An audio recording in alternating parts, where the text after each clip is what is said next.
which really, I argue, are nothing more or less than UFO tracking systems in space.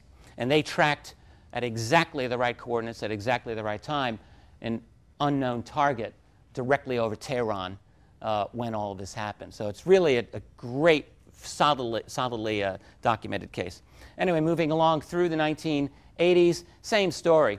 The Peruvian case actually happened in May 9th and 10th, 2 days in a row of 1980, in which a Peruvian pilot was ordered and did, in fact, fire upon a UFO.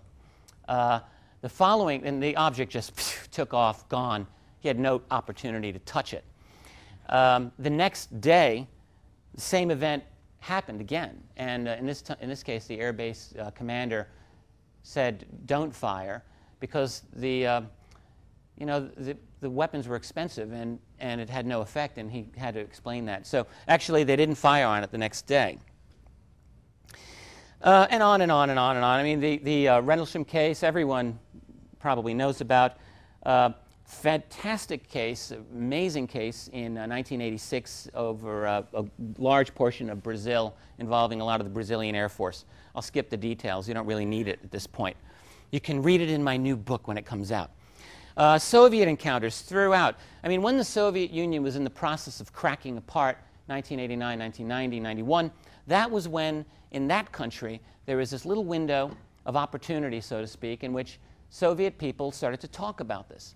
And what you find in many nations is when you have a regime change, that's when insiders talk. When Franco died in Spain in 1975, immediately after there was a kind of a flurry of Spanish openness on a lot of things, of course, but including UFOs. When Mao died in China the following year, same thing happened. When even going into the United States, our own crisis of Watergate wasn't quite a regime change, but it was close. It was a big crisis, and what did it result in? Passage of a Strengthened Freedom of Information Act, particularly, which was instrumental then in bringing out a tremendous amount of fresh UFO data. And then, of course, in the case of the Soviet Union, where you have a lot of high-ranking ministers and generals saying, yes, absolutely, we have this problem all the time. In fact, one Deputy Minister of Defense, Ivan Tretyak, at the time in 1990, said that he knew of 40 cases offhand where Soviet jets encountered UFOs. Initially, he said they were ordered to try to shoot them down, but we lost too many pilots. They went down. And so the new order became to chase but don't shoot, because there were too many deaths. So evade them, leave them alone. And then the Soviet Colonel Boris Sokolov, who was in charge of a great portion of the Soviet UFO military investigation, said that there were thousands of Soviet cases during the 1980s. In the U.S., I can skip these. There's just more and more. It never stops. The thing that's amazing about this phenomenon is how dense it is, how frequently these jet interceptions actually do occur, and the fact that they get no media portrayal whatsoever. If they were to get the kind of portrayal that they warrant, I think it would absolutely easily dominate. It really would dominate the news. I think there's a great hunger everywhere I go for people in this topic. Typically, they just don't have any knowledge of it. And I think if they were presented with the sheer quantity of incredible, head-scratching UFO encounters, I think they'd be very interested. This one is a very well-known case, it's really just outside of Washington, D.C. in 2002. It's 50 years to the day after some dramatic encounters over D.C. in 1952.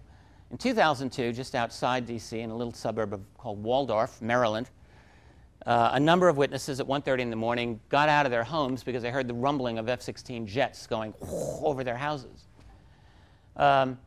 Many of them, about half a dozen or so, called in their local radio station and said, well, there's this blue object that they seem to be chasing. One of the witnesses I had the chance to speak to, Rennie Rogers, described it very clearly. He's a government worker. He comes out. He had worked a shift till midnight. He was just watching television. He came out and he saw the jets, and then he saw in this portion of the sky this object come down at an 80-degree angle and stop. Just stop there. little while later, the jets turned around and chased after it and had no chance to get this thing. It just went gone, took off. It's an interesting case because although there's no FOI documentation on this to this day, there was a Washington Post article on it in which they quoted Air Force officials. So we know it happened. And the Air Force, and the Post did the standard he said, she said nonsense to throw cold water on this. So they interviewed Rennie, and then they had this Air Force talking head who said, well, you know, it could have been any number of things. Doesn't say what they could have been. I'd like to know, post 9/11, what kinds of blue objects can outperform two F-16s, you know, right near D.C., post 9/11 America. I think that's a little bit interesting. I don't know. Maybe that's just me. Could have been any number of things. It doesn't say what they could be. The other interesting thing about that article was that an anonymous Air Force person told the media that they were tracking this thing on radar, and then it just blipped off the radar. It was just gone.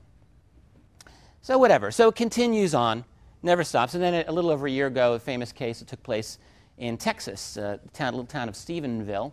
A bunch of people saw this immense object. One person described it. It was so big, it was described as a flying Walmart, which is the scariest of all things.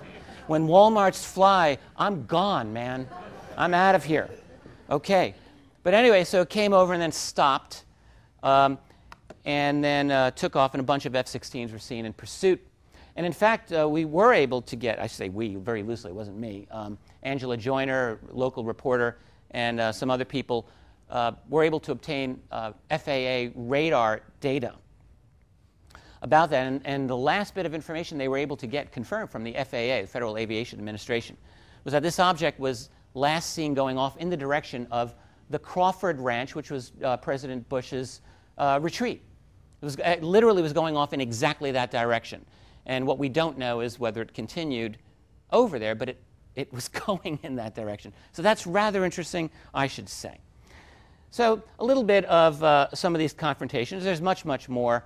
There's really no need for me to go into a lot of detail for our purposes, except to say there's a great deal of documentation of military interest in these objects, many attempted interceptions, close encounters. There have been probable crash retrievals. One of the cases I mentioned previously, I didn't really discuss on the list, was a crash in Bolivia in 1978, for example. It's a very interesting case. Whether it's an alien craft or not, I couldn't tell you, but it's strange. It's very strange.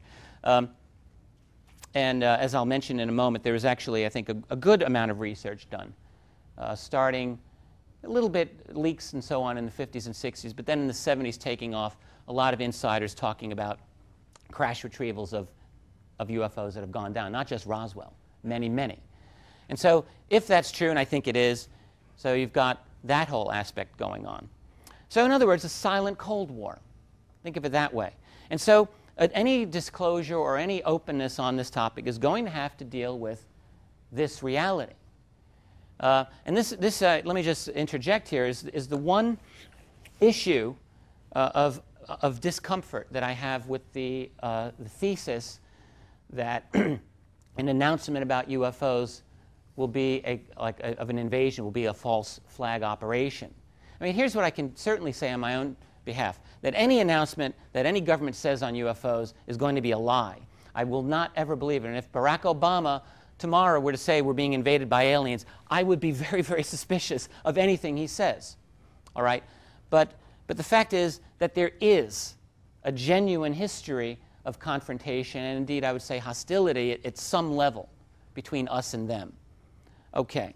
So any disclosure will have to answer, why are we chasing them? Fair question. So now we get into what I call the structure of secrecy, crash retrievals and money. Any secret that's important is going to be a secret that's worth money. So let's go back in time. Pretend that you're Harry Truman in the late 1940s, whenever the president might have been informed that, yes, sir, we have recovered technology that does not appear to have been manufactured by human hands, let's just say. Okay. So what would you do? Well, I think our first instinct would be, well, we have to tell the world. This is important. We can't hide it from humanity. But you might not. You might not. Not in 1947, let's say, when you have the beginnings of a Cold War, however you want to interpret the justness of the American side of it, okay, that's really irrelevant. You're running this country, this enormous multinational corporation called the United States, and are you going to tell the world that you've recovered this exotic technology when in fact you weren't even willing to share atomic technology with the world, which in 1947 was a very big issue. The United Nations was pounding at the door at the time saying, hey, atomic technology is so important, America, you need to share it and put it under United Nations control. America's answer was, no thank you, because they didn't want to share it. Okay, so I think it's likely that they wouldn't want to share something as exotic as alien technology. So you'd keep it secret. You might organize a group of top people around you of various disciplines. You say, your job is to figure out how bad the panic will be. Your job is to figure out who these other beings are. Your job is to figure out what we can do with this technology and make money off of it. And, right, all of this.